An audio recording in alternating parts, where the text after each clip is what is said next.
How can average working citizens like us, how can we reform our unjust financial system to erode the wealth and power of big banks, traditional corporations, and the super rich, and redistribute that wealth and power to average working citizens without relying on politicians or regulations?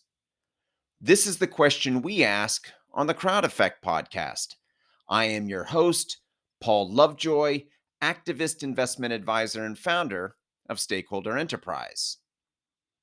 The Black Death, also known as the bubonic plague.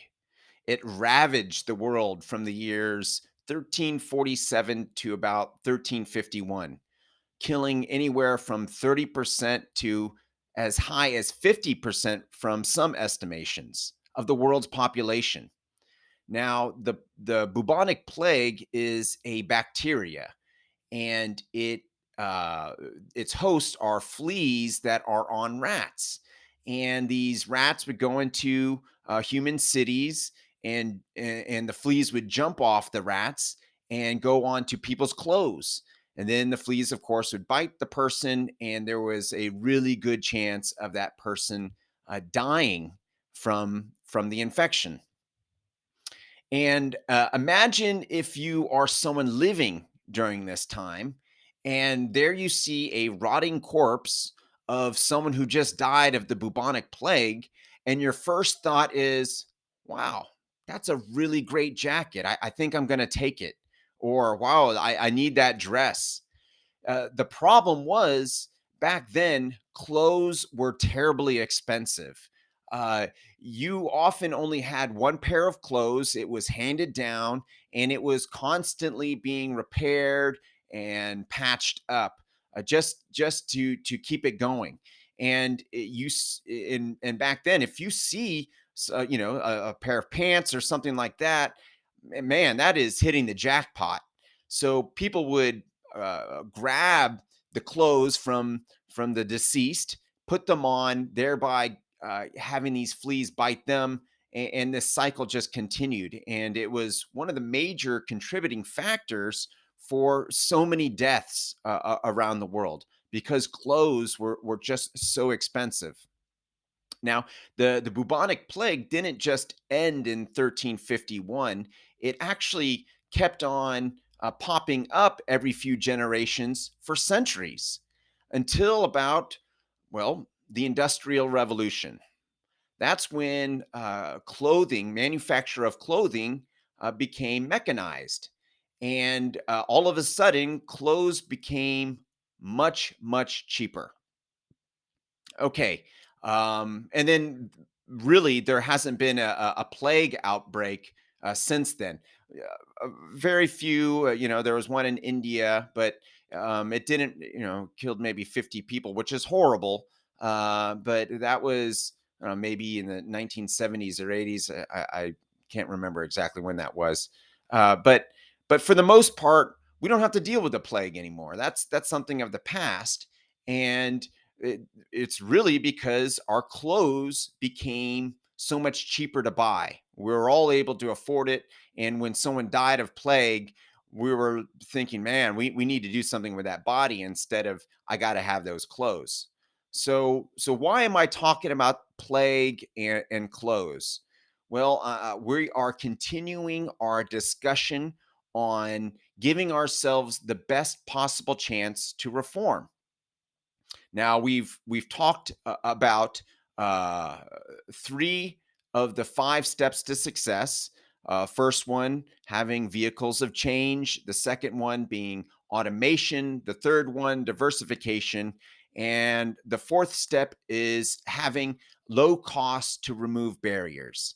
Um, so having clothes be cheaper, that was it was low cost, it removed barriers, and it increased our success for survival. Now, when we're talking about increasing our chances and lowering the costs with crowd investments, well, that's the beauty of crowd investing, is that there are these low minimum requirements. So some crowd investing platforms have minimums as little as $10 uh, per project. So, it really opens up the door for people investing. Just prior to crowd investing, if you wanted to loan, if you're just a regular person and you wanted to make a loan, the easiest way to do that was by buying a bond, a corporate bond. And that's what they are loans to corporations. However, the minimum is $1,000, which is an incredibly high barrier for many people. On the contrast, $10, well, almost everyone has an extra $10 that they can start investing with. So this has completely lowered the barrier of entry for so many people. Now, the clothing became cheaper largely because of another step of success: automation. And that's how these things work. The steps are connected with one another. Um, and with crowd investing, the the low cost allows for diversification to happen on a bank level. So you see, banks, they're able to loan out thousands and thousands of loans to different individuals and companies to diversify, to keep them to have a really great business model to mitigate risk and giving that bank the best possible chance of success.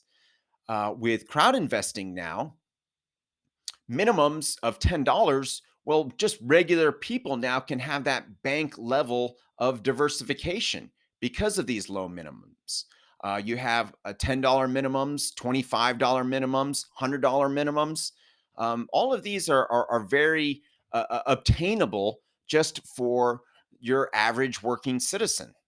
So this increases our chance to reform, because the more people engaging in crowd investing, that is eroding the power of banks. More people are engaging in crowd lending, yeah, eroding the power of these traditional banks. More people engaging in equity crowdfunding, again, that's eroding the power of traditional corporations and the super rich. So this low cost is really key for our success, to being as inclusive as possible, getting as many people on board as possible. The other thing is because of this low barrier, now just about anybody can become an investor. And instead of investing in the stock market, oh, you're investing in people. And because you're not investing in the stock market, well, you're not investing in corporate bottom line. You're not investing in outsourcing. You're not investing in US companies manufacturing in authoritarian controlled countries, all of which contribute to income inequality. So having this low minimum investment requirement is a game changer for our entire financial markets in our economy. And it's really exciting to be a part of this movement of crowd investing at this time.